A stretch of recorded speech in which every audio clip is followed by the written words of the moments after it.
Hello guys, welcome to Cantech Foundation. My name is Catherine. In today's video, we are going to learn how to apply for a death certificate for a death that has occurred in Kenya. So to get started, go to eCitizen.go.ke, then click on sign in. So this video assumes you know your eCitizen login details and you have an eCitizen account. So enter your email address and your password, then click on sign in. Once you do that, confirm the account you're using to apply for the death certificate is yours. Scroll down and click on Civil Registration Services for birth and death registration services. Click on Login with eCitizen. Confirm your account and click on Proceed. Now, there are two types of applications. So the first step, it started with Nairobi County. So after that, when the piloting was successful, they eventually rolled out to other counties in Kenya. So I'm going to use the Nairobi County example, but the process is similar whether you are in another county, except for other counties, you are going to current death payment countrywide instead of Nairobi County. But if you are departed in Nairobi County, you go to current death certificate, Nairobi County, click on it. So first step, read the instructions. The required documents are there. Your ID number as the applicant who is applying for the death certificate, the ID number of the departed, I mean a scanned copy of the ID of the departed, a scanned copy of your ID as the applicant, and a scanned copy of the burial permit, and 210 Kenyan shillings. Like I said, read the instructions to see what is required of you.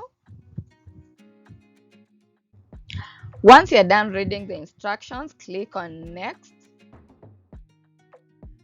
Choose the type of application. Is it a certificate, a new certificate you're applying for? Is it a replacement? After that, choose the county of death. Since this one is for Nairobi County, you just choose Nairobi County. Enter the address of the applicant. You as the one who is applying for the death certificate, where do you stay?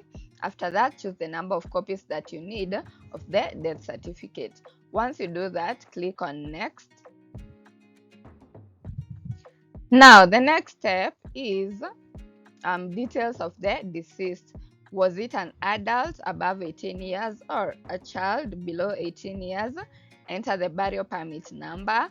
Enter the exact place of death. This is also written in the burial permit. Nationality of the deceased, Kenyan citizen. Now, the next step is to enter the ID number of the deceased. Now, the next step is to enter the details of the deceased. Enter their ID number and their first name as it appears on their ID, then click on Search. Once you do that, in section 10, 11, 12, and 13, their details are going to auto-populate based on the ID number that you entered after clicking on Search. So there you don't enter the details manually. You enter the ID number in section 9 and the first name, then click on Search, and the rest is going to auto-populate. Now, after that, choose the gender of the departed, female or male. Enter the date of death. This is also written in the burial permit number. Enter the age of the deceased. It's also in the burial permit document. Choose their age. It's also in the burial permit. Also, enter the occupation of the deceased, although this is optional. Once you're done, click on Next. Now, the next step, which is the final step, is to upload the documents. So upload a scanned copy of the burial permit, then you upload a scanned copy of the deceased ID. This is optional. A scanned copy also of the applicant, you who is making the application. That is mandatory, as well as the burial permit.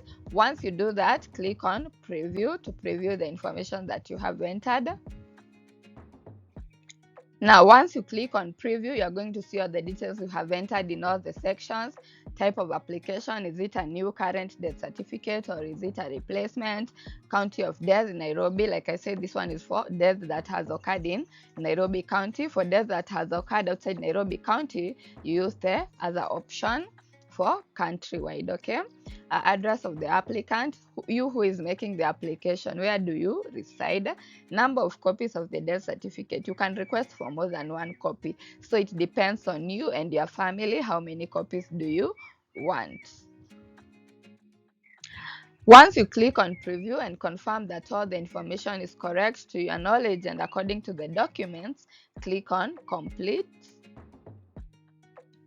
Now, after completing the application, the next step is to pay the bill. It's 210 Kenyan shillings. So there are so many payment options you can use to pay.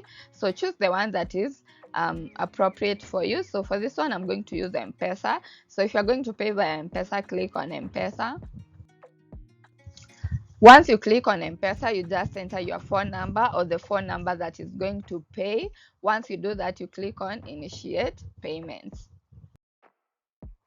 So after making payment, just click on Complete. And just like that, it's done with just a few minutes, guys. So that's how you apply for a current death certificate for a death that has occurred in Nairobi County. If the death did not occur in Nairobi County, you use the other option for current death certificate countrywide, and then you choose the county that the death occurred. The reason is because they started with Nairobi County to see how it's going to work out, and once it was successful, they eventually rolled it out to other counties. That's why it's different for Nairobi County and the other counties. Now, after completing your application, an SMS is going to be sent, as well as an email, as well as you can always go back to eCitizen and check the status. Once the certificate is ready, you're going to receive a notification, an SMS, an email. Then you can book an appointment to go and collect the death certificate in person. When you do, make sure you carry your ID. Also carry the ID of the deceased, that is mandatory, and also go with a copy of the invoice of the application that you made. Thank you so much, guys, for watching. Today we learned how to apply for a death certificate for a death that has occurred in Nairobi County. My name has been Catherine. Until next time, bye bye.